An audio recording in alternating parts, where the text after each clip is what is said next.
be able to know about the intracranial hemorrhage. Okay, so we'll be talking about the intracranial hemorrhage and then the clinical features. So, what is cerebrovascular disease? Okay, so actually it is an injury to the brain. Okay, so injury to the brain that occurs due to the altered blood flow. So that is the term. Okay, so it can be grouped into two broad categories. Okay, so mainly cerebrovascular disease that occurs due to ischemic causes and other is the hemorrhagic causes. Okay, so injury to the brain as a consequence of altered blood flow that may be due to ischemic or hemorrhagic causes are called as cerebrovascular disease. So, but okay, so once you reach in your clinical postings or your clinical or your internships or those starts, okay, so the clinicians, okay, they prefer to use the term stroke. Okay, so that is nothing but that is the term, okay, given to all these conditions, okay, when the symptoms begin acutely. Okay, so it is a clinical term, okay, given to the cerebrovascular disease, okay, when there is a neurological symptoms develop. Okay, so that's a stroke. And cerebrovascular disease, that is the third leading cause of death. Okay, so that is the third leading cause of death in United States. And obviously, okay, so this disease, cerebrovascular disease, that is one of the important cause of mortality and morbidity from neurologic disease. Okay, so not only the patient may die, okay, if the if the treatment is not done at appropriate time, but may patient have other comorbid conditions as well. Okay, so some patient may be bedridden for the rest of their life. Okay, some patients may remain in coma. Okay, so it is not only the cause for mortality but also the morbidity from the neurological disease. Okay, so say that cerebrovascular disease can be divided into two processes. Okay, so one that is due to the hypoxia, ischemia, and infarction. Okay, so that may result. Okay, we all know that. Why does that occur? That occurs due to the impairment of the blood supply and oxygenation of the CNS tissue. So one cause that may be due to the impairment of blood supply and oxygenation of the CNS tissue due to the hypoxia, ischemia, or infarction. So one cause is that, okay. So other is the hemorrhage. Okay, so that may result from the rupture of CNS vessels. Okay, so in these conditions, okay, so in hypoxia, ischemia, and infarction that results in the CNS tissue. So one of the most common cause in the brain is the embolism. Okay, the hemorrhage that results from the rupture of the CNS vessels that may, okay, that usually is the cause may be due to hypertension or aneurysm or other vascular malformation. So that talking so see in the brain, okay, embolism is more common etiology than thrombosis. Okay, and in these conditions, okay, so whenever there is a cerebrovascular disease that may be due to any of the cause, okay, whatever may be the etiology, okay, so the clinical manifestations, okay, the symptoms, okay, the patients will develop that will depend upon the region of the brain affected. Which part of the brain is affected? Okay, whether it is focal, global. Okay, so that will determine the clinical manifestations.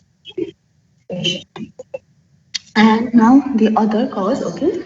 So the second cause is the hemorrhage resulting from the rupture of CNS vessel. Okay, so the common etiologies that include the hypertension, okay, vascular anomalies, okay, aneurysms, okay, or maybe vascular malformation. So the upcoming slide will be talking about the aneurysms and vascular malformations as well. So now the topic. So the topic is the intracranial hemorrhage. Okay, so class, is the slide visible and am I audible? Yes, ma'am. Okay, but your voice is not so loud. Why is that?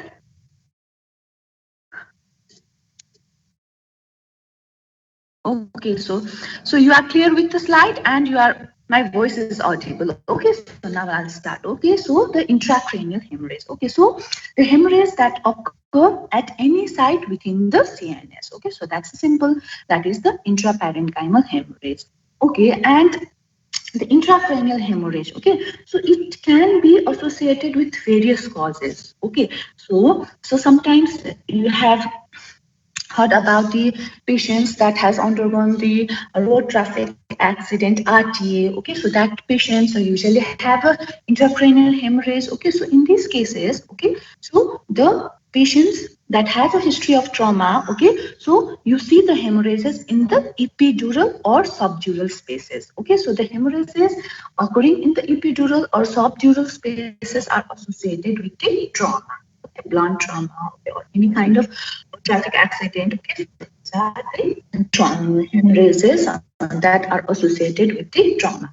But today we'll be focusing more on the hemorrhages, okay, like that occurs within the brain parenchyma and subarachnoid spaces, and the hemorrhage that occurs in these sites, like the brain parenchyma, subarachnoid spaces that are usually the manifestation of underlying cerebrovascular disease.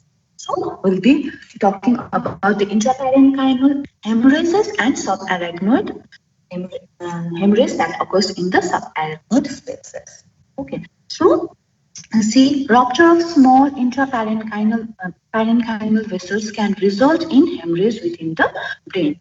Okay, so that is often associated with sudden onset of neurologic symptoms. Okay, so this all cerebrovascular disease, okay, when there is a sudden onset of neurological symptoms, okay, we use the term stroke, that is a clinical term, okay, preferred by the physicians. Okay, so sometimes, okay, see, spontaneous, non-traumatic. So patient didn't have a history of trauma, okay, so the spontaneous non-traumatic intraparenchymal hemorrhage occurs, see, in the middle to late adult life. Okay, so usually the peak incidence is about 60 years of age. Okay, so sometimes you might have heard that the patient, okay, some your neighbors, some other people, okay, so you might have heard that he had no history of trauma. He was there was nothing prior history of anything, but the patient, okay, suddenly ends up with the paralysis. Okay, we had to rush him to the ICU, we had to rush him to the hospital, he or she. Okay, so that may be the non spontaneous non-traumatic intraparenchymal hemorrhages. Okay, so there are few terms. Okay, so like ganglionic hemorrhages, lobar hemorrhages. Okay, so see, hemorrhages in the basal ganglia and thalamus. Okay, so if there is a hemorrhage in the basal ganglia and thalamus, these are termed as ganglionic hemorrhages, whereas hemorrhage in the lobes of the cerebral hemisphere. Okay, so if the lobes of the cerebral hemisphere are involved in hemorrhage, that is known as the lobar. Okay, so as I have already mentioned, okay, so we'll be talking about the intracranial hemorrhages, okay, that are occurring in the cerebrovascular disease. Okay, so we'll be focusing on more the two major causes of this type of hemorrhages. So one is the hypertension and other is the cerebral amyloid angiopathy. Okay. So, so these are the main causes, okay, of this kind of hemorrhages and other causes. Okay, so there are some local and systemic factors that may cause non-traumatic hemorrhages. Okay, so one is the other conditions like systemic coagulation disorders, patients with neoplasm, vasculitis, aneurysm, vascular malformation may have the intraparenchymal hemorrhages that are usually the non-traumatic causes.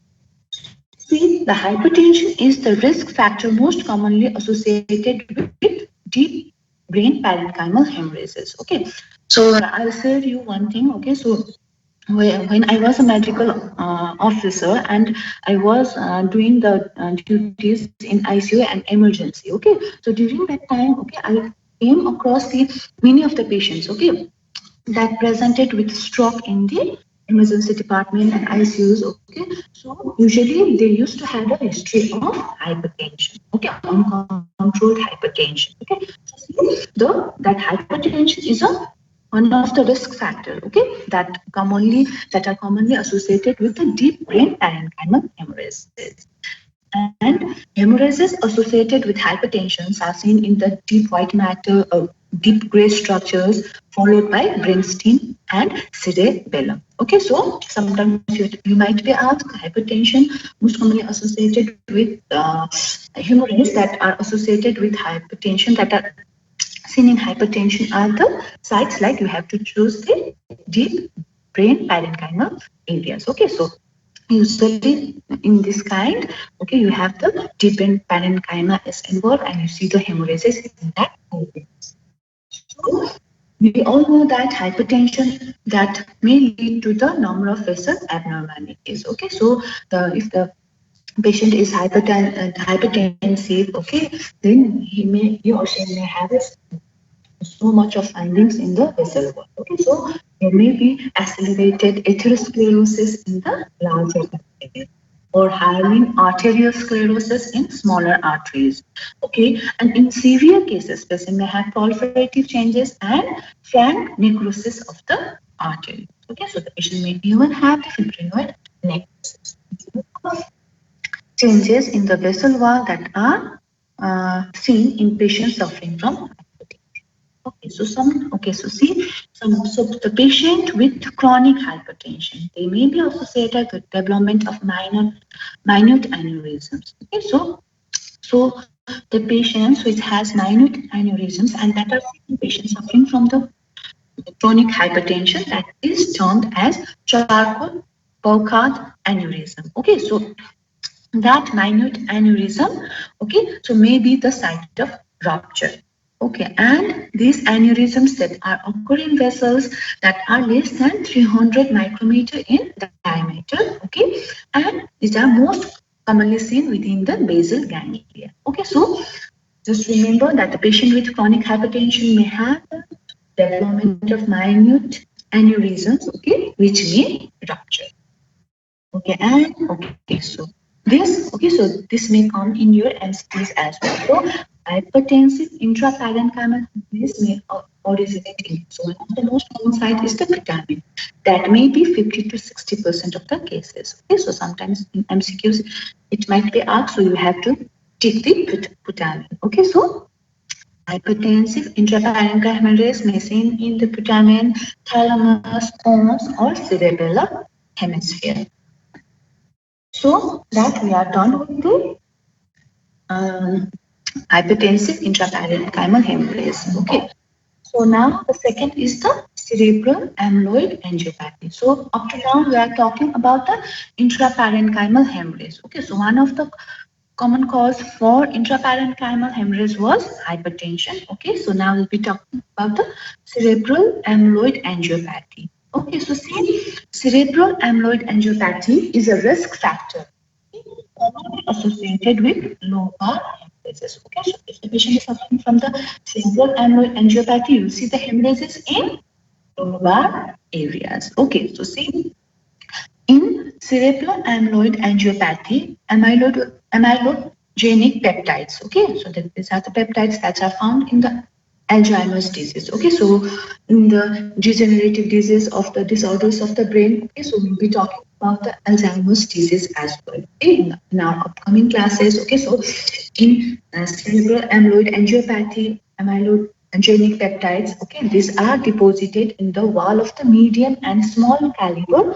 meningeal and cortical vessels. So amyloid deposits are deposited in the wall of the vessels. Okay, so these deposit materials, okay, they can weaken the vessels. Okay, once and that may lead to hemorrhages. Okay, so see the patients with cerebral amyloid angiopathy, they may have numerous small hemorrhages within the brain. Okay, so because of this, we can term it as a microbleeds. Okay, so those numerous small hemorrhages in these patients may bleed. Okay, so that's why we call it as the bleeds. Okay, so in these cases, what happens? You will see the vascular abnormality, okay, in the leptomeningeal and cerebral cortical arterioles and capillaries. Okay, so areas involved are leptomeningeal and cerebral cortical arterioles and capillaries, and the involved vessels are present. Okay, and obviously, since there is a deposition of the amyloid protein, okay, so you see the dense uniform deposits of the amyloid. Okay, so in HNE section, you will see the eosinophilic kind. Okay, if you do, and for that, okay, you need to confirm the amyloid. Okay, then you have to do the ISS. So, clinical features. Okay, so intracerebral hemorrhages can be clinically devastating. So, as I have already mentioned, intracerebral hemorrhage that also hemorrhage within the brain parenchyma that depends upon the which site is involved, how much of the brain parenchyma is involved. Okay, so if the patient conditions will be very bad. Okay, if the larger portion of the brain is affected and that has extended into the ventricular system. Okay, so if the small regions are affected, the patient may be clinically silent or evolve like an infarct. And see, over months or weeks, okay, there is a gradual resolution of the hematoma, okay, and the patient may have improvement. So in this image, okay, you can see the one is that there is a hemorrhage that is because of the hypertension. Okay, so the massive hypertensive hemorrhage, okay, is there, and you can see the hemorrhage in the lateral ventricle as well in the first picture. Okay, so dark color, blackish color, these are all the hemorrhages, collection of the hemorrhages. Okay, and in the second picture, okay, we can see that there is a vessel. Okay, so there is a vessels. You can identify the vessel by looking at the small RBCs are there as well. Okay, so and you can see a eosinophilic circular collection, circular collections of the eosinophilic material. Okay, so this is a case of the cerebral amyloid angiopathy. Okay, and that pinkish colored deposition is nothing but that is amyloid deposit. Okay, and if we do the IHC, okay, so in that vessel wall in the lowermost portion is shown as a branch. Okay, so that is nothing but that is the amyloid deposit in the vessels in a patient suffering from cerebral amyloid angiopathy. Okay, and the last picture that is an electronic microscope picture that is not important for your level. Okay, so we are done with the intraparenchymal hemorrhage, and the causes were hypertension and cerebral amyloid angiopathy. Okay, so now we'll be focusing on the subarachnoid hemorrhages. Okay. See, the most frequent cause of clinically significant subarachnoid hemorrhages. Okay, so the cause for subarachnoid hemorrhages, okay, is a saccular or berry aneurysm in a cerebral artery. So this is also one of the most commonly asked questions in MCQ. Okay, so the most common cause for subarachnoid hemorrhages, okay, is the saccular or berry aneurysm in the cerebral artery. So that was a rupture of, so most common cause, okay, was a rupture of berry aneurysm. Okay, but subarachnoid hemorrhage can result from other conditions. See? So sometimes extension of traumatic hematoma. See, the patient has a history of trauma. Okay, that patient may develop subarachnoid hemorrhage. Okay, sometimes rupture of hypertensive intracerebral hemorrhage into the ventricular system. Okay, so patient may not be limited with the intraparenchymal hemorrhages, but that hemorrhage may reach the ventricular system as well. Okay, and others like the vascular malformations, hematologic disturbances, tumors. Okay, but the most common cause or the for subarachnoid hemorrhage is the rupture of the saccular aneurysm.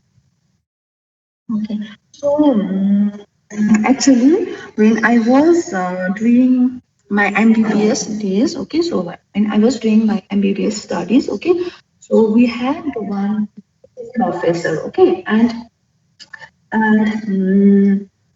we got to know that he also died because of this saccular aneurysm. Okay, so at that time, okay, so uh, that was the cause for his death. Okay, and the most common symptom, okay, so that the patient may complain of the when there is a rupture of sacral aneurysm, patient has a worse kind of headache throughout his life. Okay, so that is worse, that headache, okay, that occurs due to the rupture of sacral aneurysm is a worst headache ever. Okay, so that is usually described. Okay, so see, the sacral aneurysm is the most common type of intracranial aneurysm. Okay, so there are other types of aneurysms like atherosclerotic aneurysm, mycotic aneurysm, traumatic aneurysm, and dissecting aneurysms. Okay, so usually in fusiform aneurysm, what happens? Okay, so that aneurysm. So what does it mean? This is nothing but it's an outpouching of the vessel wall. Okay, so one is the saccular aneurysm. Okay, so the other is fusiform aneurysm. So in fusiform aneurysm, this is spindle cell shaped aneurysm. Okay, and the other is the mycotic aneurysm. Okay, so in mycotic aneurysm, there is a dilation of the artery that occurs due to the damage of the wall. Okay, so and damage of the wall leads to dilation of the infection. So that is a and other is traumatic. Okay, so there's a name sources traumatic, so that aneurysm that occurs due to the trauma. Okay, and the other is dissecting aneurysm. So in this case, the wall of the artery dissects longitudinally. Okay, so the term dissecting so means there is a wall of the artery dissect longitudinally, and this type of dissecting aneurysm these are usually seen in the Marfan's syndrome. But just don't forget that the rupture of saccular aneurysm is the most common type of intracranial aneurysm. Okay, and see this mycotic, traumatic, dissecting aneurysms. These are found in the anterior circulation and post cerebral infarct. See, saccular aneurysms are found in about 2% of the population. Okay. And if they rupture, okay, so the prognosis is not good. Okay, so see, about 90% of the saccular aneurysms are found near major arterial branch points in the anterior circulation. So, saccular aneurysms are found near the major arterial branch point in anterior circulation. And sometimes see, in about 20 to 30% of the cases, you may find multiple aneurysms as well. So actually the etiology of saccular aneurysm that remains obscure. Okay, but okay. So while doing the autopsies, okay, so people have found that there is a structural abnormality of the involved vessels. Okay, so because of the structural abnormality of the vessels, okay, that's why these may represent as a developmental disorder. And what type of abnormalities are involved in these vessels? There may be absence of smooth muscle and intimal elastic lamina. Okay, so the structure and abnormality that are found during doing autopsies, so that's why that may represent a developmental disorder. Okay, so majority of the cases okay occur sporadically, but okay there may be some genetic factors involved in the development of this as well. And some of the studies have shown that these aneurysms okay develop in the patients with certain Mendelian disorders like autosomal dominant polycystic kidney disease, okay, Ehlers-Danlos syndrome, type 4, neurofibromatosis, or Marfan syndrome. Okay, and I have already mentioned that Marfan syndrome. Okay, so the patient with Marfan syndrome may also have a chance of having dissecting aneurysm. Like if I have mostly dysplasia of the external arteries, patients with coarctation aorta, they may have this kind of aneurysm. And see, cigarette smoking. Okay, so predisposing factors may be cigarette smoking or the hypertension. Okay, and So although they are sometimes referred as congenital, okay, some prefer it as a congenital, but the aneurysms may not present at a birth, may develop over the time, okay, because of the underlying defect in the media vessels, okay. So sometimes the patients with these aneurysms are not born with they do not inborn with this defect, but they may develop this defect during their lifespan. Okay. So now, okay, so we know that aneurysm is an outpouching of the vessel wall. So an unruptured, see, saccular aneurysm is thin-walled outpouching, usually at an arterial branch point along the circle of Willis or a major vessel beyond, just beyond it. Okay, so these are the usually present at an arterial branch point along the circle of Willis. Okay, so sometimes you might be asked the most common site for saccular aneurysm. See, and the saccular aneurysm, if you see grossly, they may be from a few millimeters to centimeters. They may be up to 2 to 3 centimeters in diameter, and they have a bright red shiny surface and a thin translucent wall. Okay, so the outpouching may be a few from few millimeters to centimeters, and if you see, you can see a bright red shiny surface, okay, and a thin wall. So sometimes, so you may find in the wall or lumen of the aneurysm, you can find the atheromatous plaques. Okay, you may find calcification or thrombi. Okay, so so sometimes you can find the evidence of prior hemorrhages as well. And see, the neck of the aneurysm may be wide or narrow. Okay, and the rupture usually occurs at the apex of the sac. Okay, and that rupture may lead to extravasation of blood into the subarachnoid space, substance of the brain, or both. So can you see this first image? Okay, you can see. Okay, so you can see on outpouching. Okay, outpouching. Okay, so that is an aneurysm. Okay, and in the second figure, you can see there is a circle of Willis and one is the outpouching. Okay, so that is the aneurysm. Okay, and number C. Okay, you can see the that one is HNE sections. Okay, so that you can see there is eosinophilic gland areas, that is a allanized fibrosed vessel wall. Okay, so in the circle of Willis we can see an outpouching. Okay, that is a saccular aneurysm. So now see, so this one is important, okay, clinical features. So rupture of aneurysm leads to clinically significant subarachnoid hemorrhages. Okay, and see, these are frequent in the fifth decade of the life. And see, it is slightly more frequent in females. Okay, so in about 1.3% of individual aneurysms, okay, they will rupture. So rupture, that one is quite bad. Okay, so 1.3% of individual aneurysms will rupture over a course of 1 year. Okay, and obviously the risk is higher for larger aneurysms. This one is important. Okay, so see, aneurysms greater than 10 mm in diameter have a roughly 50% risk of bleeding per year. Okay, so के हुन्छ कति केसेसमा we don't know that we had an aneurysm. Okay, so usually what happens, that aneurysm was there. Okay, and if it is bigger in size and if so sabani, what happens, that aneurysm may rupture. Okay, and patient may die. Okay, so aneurysms, okay, aneurysms greater than 10 mm in diameter have a roughly 50% risk of bleeding per year. Okay, so see, rupture may occur any time, and so in about 1/3 of cases, it is associated with, okay, so rupture may occur when there is an increase in intracranial pressure. Okay, so such as with straining at stool or sexual orgasm.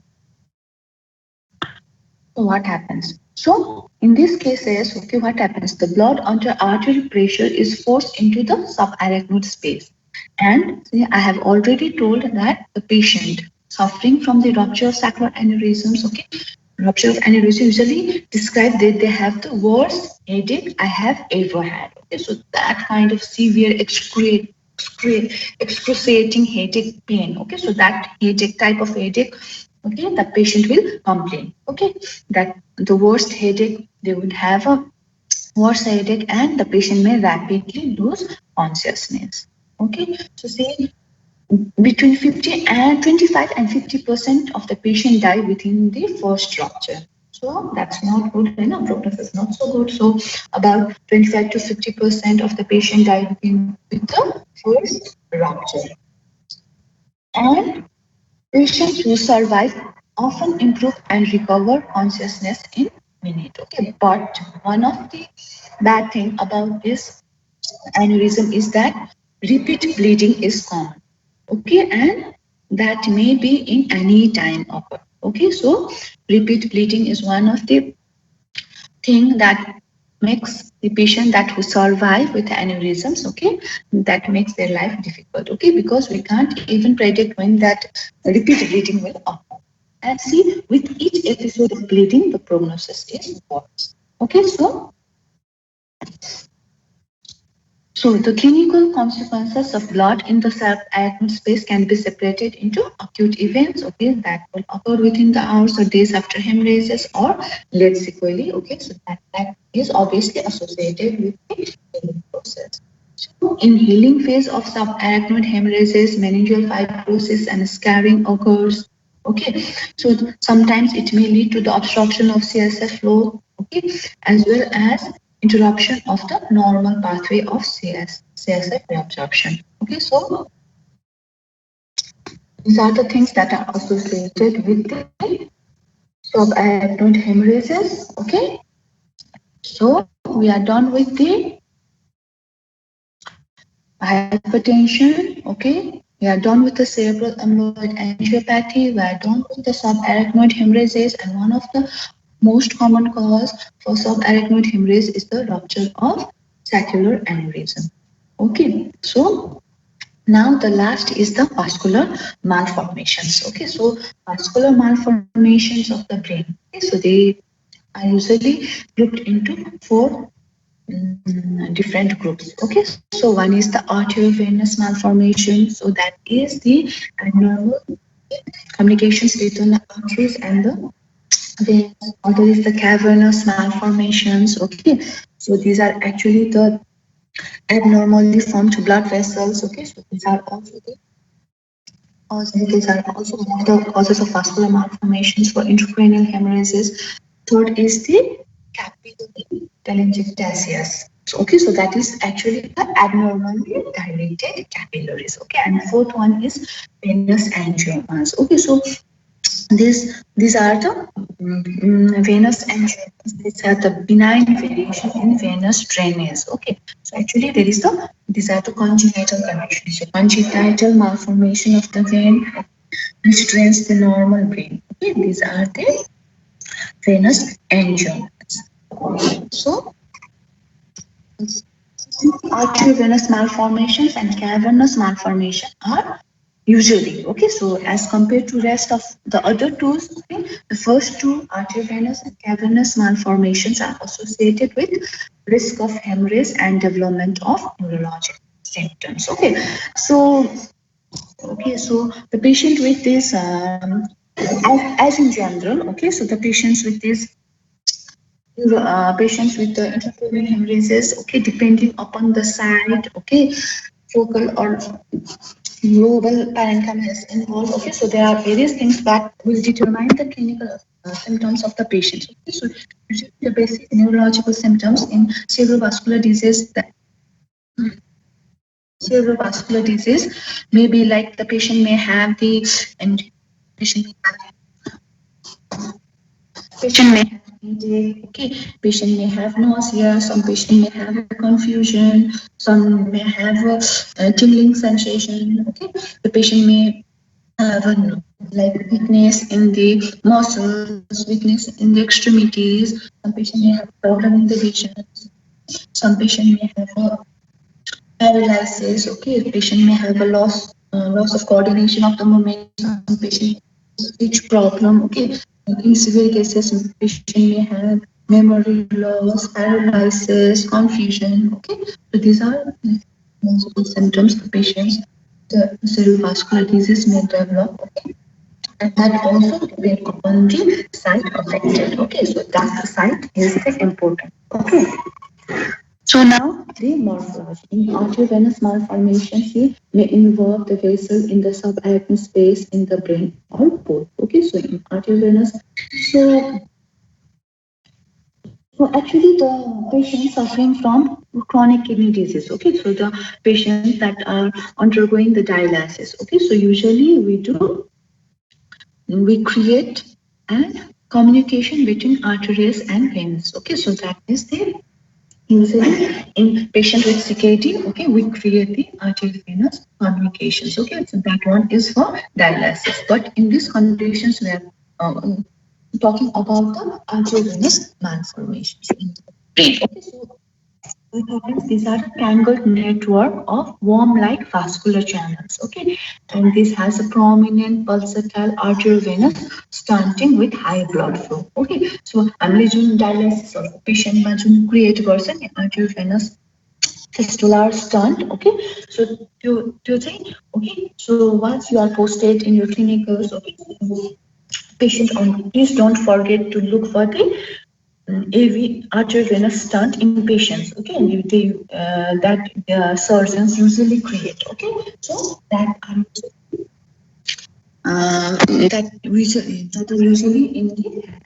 So if you put your hand over that stunt area, okay, you have a very pulsatile high flow blood that you will feel. Okay, so that is actually we have created for the dialysis. Okay, but these arteriovenous malformations that may also occur in the brain. Okay, and this has a vascular prominent vascular pulsatile channels, and this has a high these areas are reaching high blood flow. Okay, the other is cavernous malformations. Okay, they also consist of distended, loosely organized vascular channels arranged back to back with homogenized wall of variable thickness. Okay, so just remember that this is also an abnormally formed blood vessels. Okay, and the common causes for the vascular malformations among these four are one is arteriovenous malformation and other is cavernous malformation. So these malformations may bleed and may cause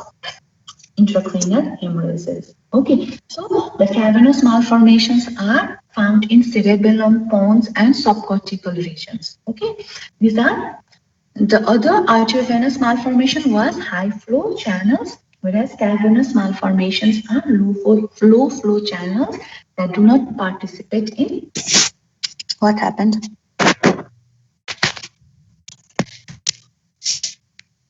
That do not participate in arteriovenous stanting. Okay, so you can see a foci of old hemorrhage, infarcts, and calcifications. Okay, there is capillary telangiectasias. Okay, so these are the what happens abnormally dilated capillary channels. Okay, so they occur in the pons. There is the venous angioma. Okay, so this consists of aggregates of peptic venous channels. Okay, and so one there is one term. Okay, angiodystonetic necrotizing myeloma. So that is a venous angiomatous malformation of the spinal cord and the overlying meninges. Okay, so most often you see in the lumbosacral region. Okay, and these are associated with the ischemic injury to the spinal cord and slowly progressive neurologic symptoms. Okay, so the clinical features in these conditions, okay, so are most common type. So among all these four, arteriovenous malformation are most common type of clinically significant vascular malformations, and males are affected twice as frequently as females. And see, these lesions present between the ages of 10 to 30 years. Okay, so the patient may have a seizure disorder. Okay, the patient may have an intracranial hemorrhages, or patient may even have subarachnoid hemorrhages. So the most common site is the middle cerebral artery at its posterior branches. And see, sometimes large arteriovenous malformations, okay, occurring in the newborn can lead to congestive heart failure. Why is that? That is because of the volume overload.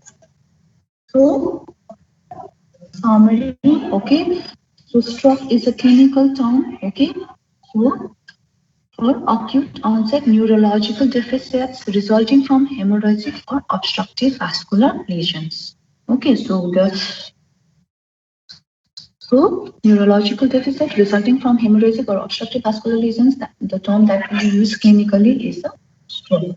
Cerebral infarction follows loss of blood supply, okay, and can be widespread or focal. And class, please do remember that the clinical manifestations of the patients of any of the cause, whatever may be the etiology, whether it may be traumatic, okay, or intracranial hemorrhage that occur due to the cerebrovascular disease, anything is there, okay. That also depend upon the which part of the brain is affected, how much of the brain is affected, okay. So that really determines, okay, the clinical outcome of the patients and the clinical manifestations. And again like to say that okay, and list some of the clinical manifestations, like the patient may present with mild headache, some may present with severe headache, patient may have nausea, vomiting, patient may have a seizure, okay, weakness of extremities or paralysis. In severe cases, patient may have paralysis, loss of coordinations, memory loss, confusion, okay, numbness. If that is mild one, numbness, the patient may have a vision problem. Okay, so that's actually one more clinicals. Okay, so you must, okay, take a detailed history. Okay, so depending upon the signs and symptoms of the patient, okay, so depending on the clinical history, what he or she complains, okay, so that will lead to the diagnosis. Okay? Yes, okay. So focal cerebral infarcts are most commonly embolic. We have discussed, okay, and primary intraparenchymal hemorrhages are due to either hypertension, okay, or cerebral amyloid angiopathy. In hypertension, okay, most common is the pretermin that is involved. In cerebral amyloid angiopathy, that are usually the lobar areas. So spontaneous subarachnoid hemorrhage is usually caused by structural vascular abnormalities such as aneurysm or arteriovenous malformation. Okay. Sometimes even if you forgot arteriovenous malformation, it's okay, but please don't forget to mention about the rupture of the aneurysm. Okay. So that is one of the most common cause for subarachnoid hemorrhage. Okay, so this is all for today. Okay, so in this topic, in cerebrovascular accident, okay, so yes, I know there are so many causes: road traffic accident, blunt trauma, fall from height. There are some causes that leads to the hemorrhages in the brain. Okay, but usually they are epidural or subdural. Okay, and in this topic, we were more focused on the cerebrovascular disease. Okay, that's it. Okay, so in the next class, we'll be talking about the degenerative diseases of the brain. Okay, so class, Thank you, ma'am. Shall I stop the class?